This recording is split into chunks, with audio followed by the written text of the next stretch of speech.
안녕하세요. 반갑습니다. 사무자동화 산업기사 필기 두 번째 과목의 19번째 포인트입니다. 이번에는 우리가 앞에서 봤던 계획화, 조직화, 그 다음에 통제, 여기까지. 그래서 19번째 포인트는 짧게 빠르게 한번 보겠습니다. 20포인트까지 가지 않고요. 이것만 보게 됩니다. 우리가 지금 앞에서 계속 보고 있는 제일 먼저 뭐 한다 그랬어요? 계획화, 그 다음에 조직화까지 했죠. 그러면 이 일이 우리가 지금 계획한 것이 잘 사무원들이 하고 있는지를 통제하는 통제화 한번 보겠습니다. 자, 요 통제화에 대한 개념은 쿤츠와 오데오넬이라고 하는 행님께서 정의를 하셨고 절차가 있고요. 뭐 여기에 보면 사무 통제하는 방법들이 있어요. 제일 간단한 것들은 뭐가 있냐면 감사하는 거죠, 감사. 또 뭐가 있을까요? 예산이죠, 예산. 그럼 가장 강력한 건 뭘까요? 이 중에서 예산입니다. 그죠? 돈을 줄여버리면 모든 게 멈춰버리죠. 요거 기억하시면 되겠고요. 통제 수단으로 보면은 이 도구들이에요. 요거 이제 방법이고, 통제 방법들을 보면 일정표가 있어요. 또 간트도표, 자동독촉, 퍼트, MBO 이렇게 했는데 여기에서 시험 문제 제일 많이 나오는 부분이 바로 이 친구들입니다. 그래서 간트 차트가 무엇인지, 또 자동독촉, 퍼트, MBO 얘네들이 어떤 것인지에 대해서 물어보는 문제가 종종 출제되니까 이 부분에 이렇게 좀 눈을 똑바로 뜨고 찾아보시면 좋을 것 같습니다. 자, 사무통제라고 하는 거는 쿤츠와 오도넬 행님들께서 뭐라고 이야기했냐면 어떤 일을 성취도를 계획에 비춰 측정하고 계획상의 목표 달성을 보장할 수 있도록 계획으로부터 차질을 시정하는 조치라고 한다. 우리가 지금 진행하고 있는 일이 목표에 정확하게 달성하고 있는지를 확인하는 그러한 부분을 우리가 의미한다 그랬어요. 사무 집행 당초 계획대로 진행되는지 여부를 확인하는 수단이 되겠고, 계획과 실행 간의 차이를 시정하는 관리활동에 해당해요. 통제 기준을 설정해서 비교, 검토, 평가를 진행을 합니다. 자, 통제는 사후에 행하는 것보다 작업 전 과정에 걸쳐서 수행하게 된다. 이것도 시험 문제 나오면 요 보기로 나왔던 지문이거든요. 이게 다르게 약간 수정해가지고 문제가 나오니까 기억하셔야 됩니다.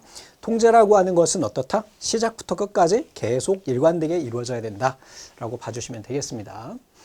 자, 사무통제 절차는 계획하고요. 일정 수립, 준비, 전달, 지시, 감독, 비교, 시정 이렇게 진행이 됩니다. 순서 보지 마시고요.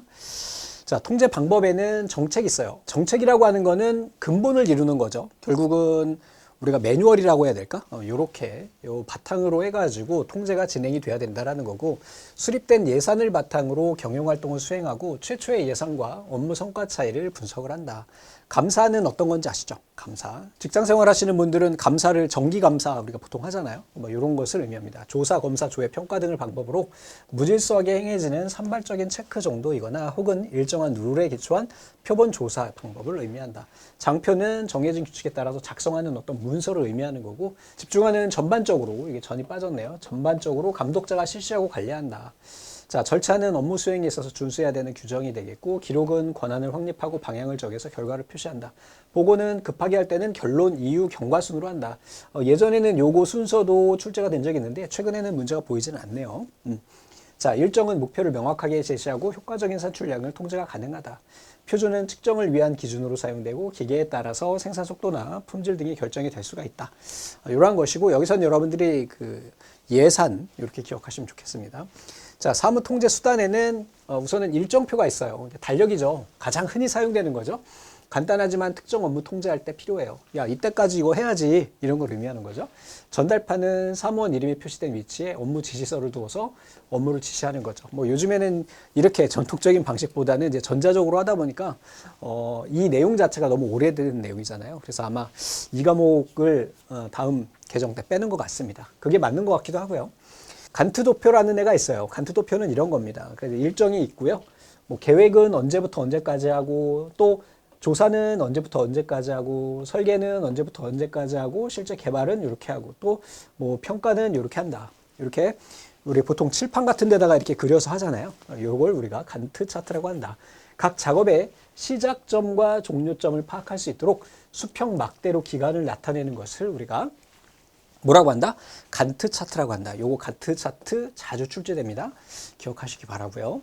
다음에 자동 독촉 제도. 이 친구도 종종 출제되는 아이예요. 그래서 사무 진행에 통제를 전담하는 부서가 별도의 전담 부서가 있어요. 전제가 그렇습니다. 전담 부서가 처리해야 할 서류를 정리 보관하에 뒀다가 처리할 시기에 사무처리 담당자에게 전달하는 거예요. 자동으로 별도의 전담자가 기간이 되면 자동으로 그때 이렇게 전달을 해서 진행하는 거고요. 자, 티클러 시스템이에요. 이것도 자주 출제됩니다. 그래서 자동 독촉 제도와 목적은 같으나 전담 부서 대신 티클러 파일 이런 거 보셨죠? 이렇게 티클러 파일에서 순서대로 작업 지시서가 쭉 나열이 돼 있는 거예요. 그래서 날짜별로 수행 업무를 넣어뒀다가 해당 날짜에 찾아서 처리하는 이러한 형태를 우리가 티클러라고 한다.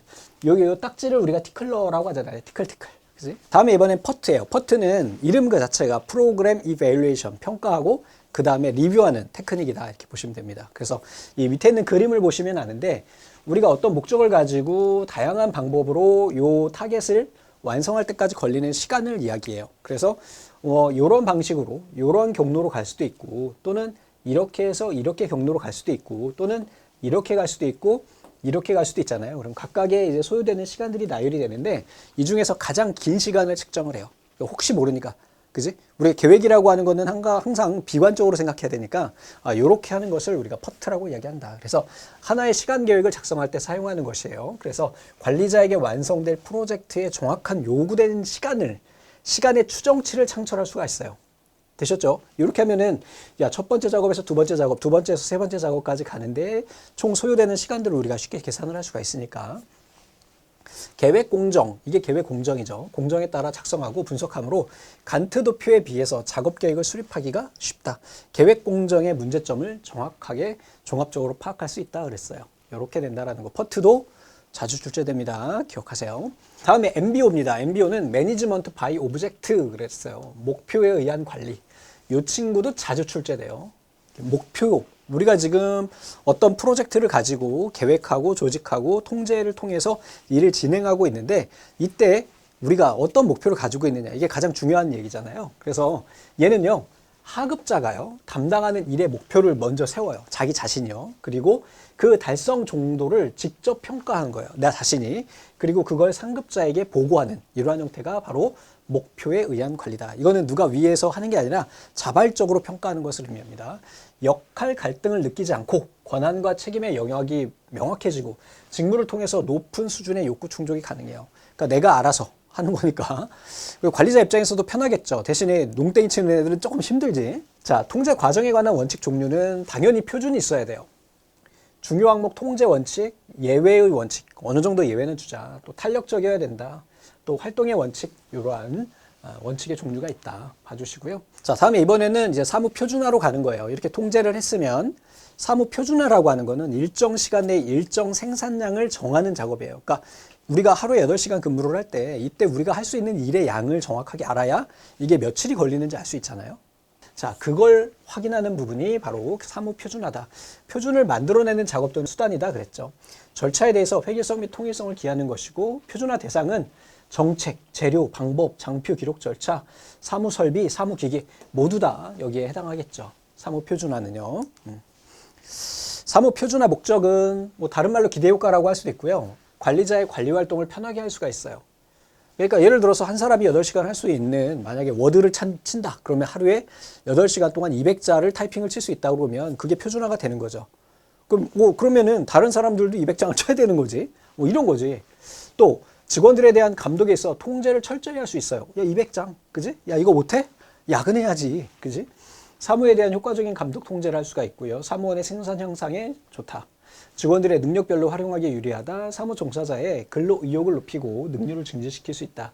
사무 업무의 용어나 개념상의 통일을 기할 수 있다 그랬어요. 표준화는 결국은 우리가 사무 통제를 위해서 어떤 일관된 표준을 가지고 정책을 만들어가는 과정이다. 이렇게 보시면 되겠죠. 자, 통신 표준화를 위해 얻을 수 있는 장점이에요. 통신 표준화는 뭐냐면 우리가 사무실에서만 일어나는 게 아니라 협력업체나 외부 업체들하고 이렇게 자료를 주고받을 때 예를 들면 이런 거죠. 우리 회사는 한컴에 한컴 오피스를 쓰는데 상대방 회사는 MS 오피스를 써요. 그럼 문서 교환이 안 되잖아요. 야, 그러면 약속을 해야지. 야, 우리 그러면 PDF로 교환하자. 이런 식으로 통신하려고 하는 각기 다른 회사의 집단을 만족시켜야 되고요. 통신 시스템 간의 인터페이스를 만족시켜야 되겠고 사용자가 제품을 구입하는 데 융통성을 제공해 줘야 돼요. 자, 사무 표준화 구비 조건에는 사무 표준은 정확해야 되겠죠. 당연한 거죠. 사무 작업 내용과 근무 조건을 분석한 다음에 만들어줘야 되겠죠. 당연히. 실제 적용에 무리가 없고 당사자인 사무원들이 받아들일 수 있어야 돼요. 그지? 앞에서 잠깐 말씀드렸듯이 하루에 200장 쓸 수 있는데, 야, 그거 느리게 한 거잖아. 300장 쳐. 이렇게 하면 안 된다는 얘기죠. 자, 주기적으로 재검토해서 수정해야 한다. 자, 사무 표준의 종류에는요, 요것도 종종 출제됩니다. 자, 양적 표준하고 질적 표준이 있어요. 양 및 질적 표준 두 가지. 이렇게 혼합한 형태도 있습니다. 양이라고 하는 거는 우리가 측정할 수가 있겠죠? 그래서 일정 시간 내에 생산되는 작업 단위 수를 의미하는 거죠. 얘를 시간 표준에 포함한다. 질적인 것은 정확도를 의미해요. 정확도. 그러니까 타자를 쳐가지고 200장을 쳤어요. 근데 어떤 애를 딱 시켰더니 500장을 쳐버리네? 너무 잘해. 근데 그 안에 오타가 너무 많아. 그러면 안 되는 거지, 그지? 양적으로 만족하지만 질적으로 만족하지 못하잖아요. 그런 거를 체크하기 위한 어떤 표준이다. 이렇게 생각해 주시면 됩니다. 양질 표준은 두 개 모두 혼합한 형태가 되겠죠. 자, 그럼 문제를 볼게요. 통제란 어떤 일의 성취도를 계획에 맞춰 측정하고 계획상의 목표 달성을 보장할 수 있도록 계획으로부터 차질을 시정하는 장치다. 이거 우리 앞에서 봤던 것 같아요. 한 명밖에 없잖아, 그지? 쿤츠와 오도넬. 쿤츠죠, 쿤츠. 오도넬. 네, 이렇게 되겠죠. 약간, 리을자가 니은으로 바뀌어야 될 것 같긴 한데. 자, 하나의 시간 계획을 작성할 때 사용하는 것으로 관리자에게 완성될 프로젝트에 관하여 정확히 요구된 시간의 추정치를 창출할 수 있는 거. 우리 뭐였죠, 이거? 네, 퍼트요. 퍼트. 시간의 추정치는 퍼트다. 이렇게 기억하시면 되겠고요. 자, 다음 중 통신 표준화를 위해 얻을 수 있는 장점과 거리가 먼 것은 그랬어요.